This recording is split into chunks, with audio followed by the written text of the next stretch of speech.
I was told to speak about utilizing your time during the month of Ramadan, how to do it, perhaps the preparation, the run-up to the month of Ramadan. And I think one of the most important things for us to note is why the fasting was prescribed in the first place. يا أيها الذين آمنوا كتب عليكم الصيام كما كتب على الذين من قبلكم لعلكم تتقون. Simple reason made mention of directly. Why did Allah tell us to fast? He says لعلكم تتقون. That's the reason. O you who believe, fasting has been prescribed upon you just like it was to those before you in order that you achieve taqwa. What is taqwa?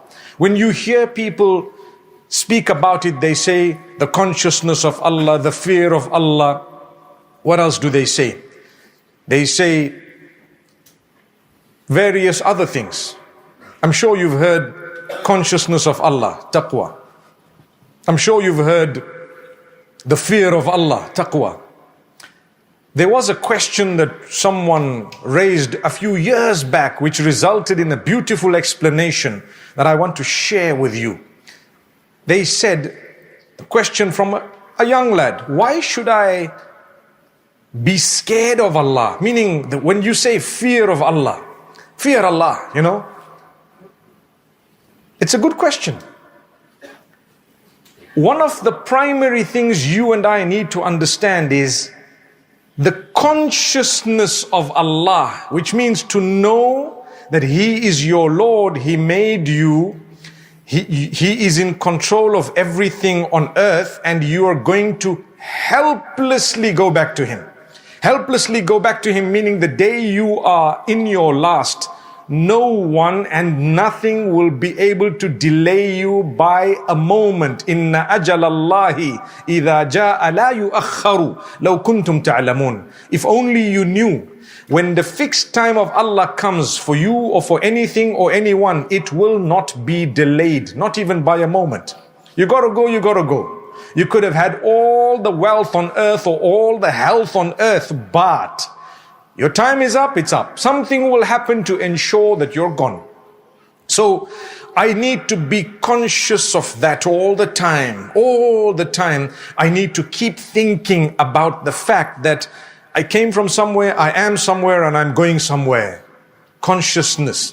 But the fear of Allah, do I worship Allah because I'm scared of Him? Good question, right? When you're scared of someone, what type of a relationship would you have? So you need to put this fear of Allah into context. What is the context? There is a way of explaining it, or there are perhaps more than one way.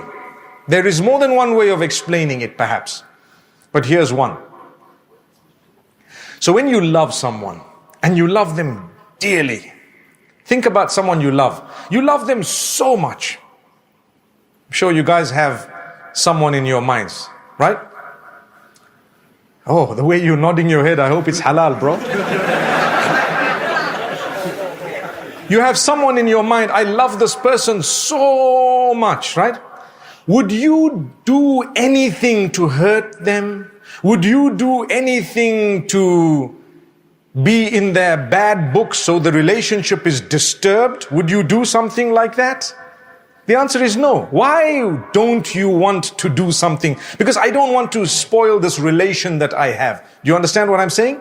So I fear spoiling the relationship with the one I love. So this fear is born out of tremendous love. Do you understand the point? Because I love Allah so much, I fear getting into the bad books. Do you see what I'm saying? So taqwa is an taj'ala baynaka wa bayna adhabillahi wiqaya. If you look at the deep explanation that some have given, they have said taqwa comes from the term wiqaya, which refers to a barrier. So create a barrier between you and what? That which displeases Allah or the punishment of Allah. I make a barrier. How do I make that barrier? Well, by doing the right things and staying away from the wrong things. As simple as that. So that is taqwa in essence. So Allah says, I have prescribed fasting so that your relationship with me can be on the highest level. You realize who I am. You worship me correctly. You become compassionate and all the other benefits of fasting. And at the end of that prescribed time, you should have achieved a better relationship with Allah.